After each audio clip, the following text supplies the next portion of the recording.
Were decrees of canonizations infallible prior to the Second Vatican Council? Most theologians have said that they were.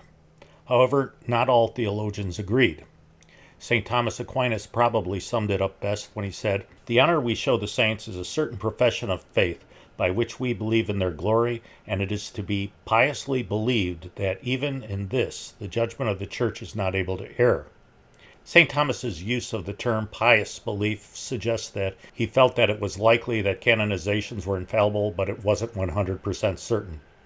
However, the pre-conciliar Church never gave any cause for anyone to doubt the infallibility of its canonizations. She was very cautious and methodical in her approach to the process.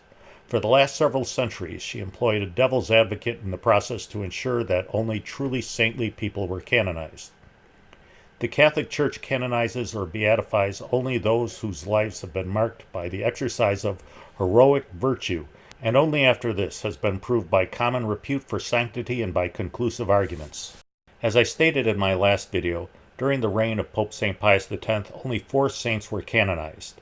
In contrast, Pope John Paul II canonized 482.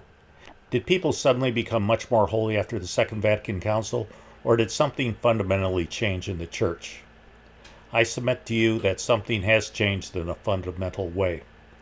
Most significantly, the documents of the Second Vatican Council attempted to change Church doctrines. They did this under the coverment of development of doctrines. However, they changed things 180 degrees differently than they had been. These errors include the authorization to experiment with the Mass and create a new Mass. It included the redefinition of the mystical body of Christ to include non-Catholics. They also claimed that Muslims worship together with us and adore the one merciful God along with us, as well as many other things that have been condemned as heresies in past centuries. These errors continue to be embraced and endorsed by the Novus Ordo Church in its encyclicals. Since these documents contain errors, they must be resisted and ignored. The Novus Ordo Church has lost its teaching authority since it has consistently and continuously taught error since the Second Vatican Council. Along with losing its ability to teach infallibly, the Novus Ordo Church has lost its ability to infallibly canonize saints. Please note that this problem isn't just because the Novus Ordo abandoned the devil's advocate to streamline its process. It's because the Novus Ordo Church no longer has a clear vision of what is good and what is evil. To be a saint, an individual must be marked by the exercise of heroic virtue. Therefore, it seems that any individual who lived through the Second Vatican Council and didn't object to the Council or the sacrilegious Novus Ordo Mass lacks heroic virtue. Those individuals just went with the flow and were either unable to see it clearly and discern evil, or were just too frightened to object to it. Of course, the Novus Ordo Church is incapable of recognizing that not objecting to the Council was a sign of weakness. It has a vested interest in maintaining the status quo, even though the status quo is clearly not sustainable. So, when there is a restoration of everything that is good and profitable, each and every canonization of the Novus Ordo Church must be reevaluated.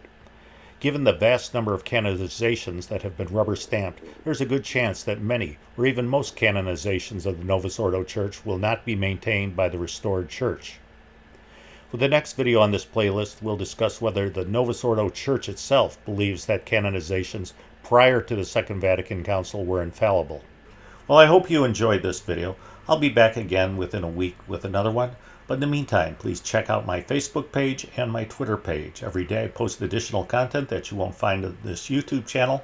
And also, please pray for the Church. When the saints go marching in, when the saints go marching in, I want to be in the number when the saints go marching in.